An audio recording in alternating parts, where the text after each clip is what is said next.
Allah is number one, do what He told you to do, which means do and don't do. And to know this, I need to know, what did He tell me? If I ask everybody, and I do this all the time, what did Allah tell me to do? All of you are going to tell me, pray 5 times a day, fast Ramadan, go to Hajj if you can, the 5 pillars. That's it? That's very easy. And we forget the most important thing, which is the relationship between each other and what's in here. And what He told me not to do. Backbiting, lying, foul language, haram, looking at haram, being in places that's haram. These are all, this is not I'm a good person. This is no, period.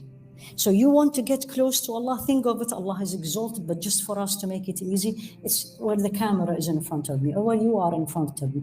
If I get there, that's it. And this is basically the hadith. The first step to move from my chair to start the journey, I need to stay away from haram. Even if you say, do I do the obligation, the do, or I start with the don't? Usually they will tell you start with the don't, because haram will prevent you from doing the obligation. Remember the sins, the whole 9 weeks series we did about sins. The first thing sins will do is will prevent you from doing good deed. You look at haram before you go to bed, good luck for your fajr, period.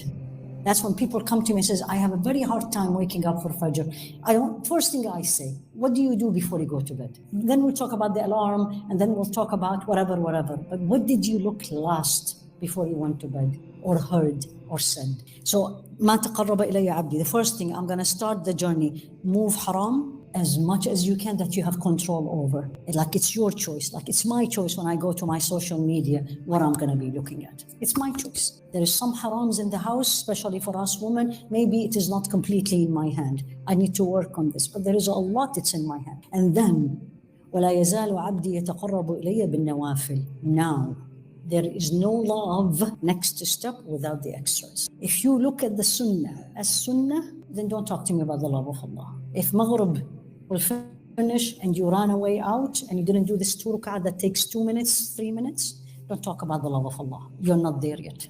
When you love someone, and always think of the relationship with human beings, and Allah is exalted. When you love someone, don't you bring them the tea or the coffee before they ask, right? And when they ask you, I say, because they love it. That's love. So when I go and do the extras, again, Monday and Thursday, I do the extra salawat, I do qiyamul layl, I hold my anger, and I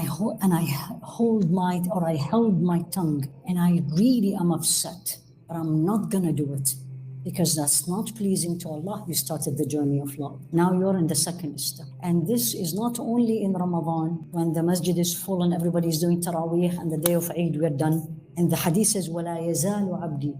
It's a continuous process. يزال, for those of you who know Arabic, فعل المضارع, the present verb, means now and the future. So it's not only today, only Monday, because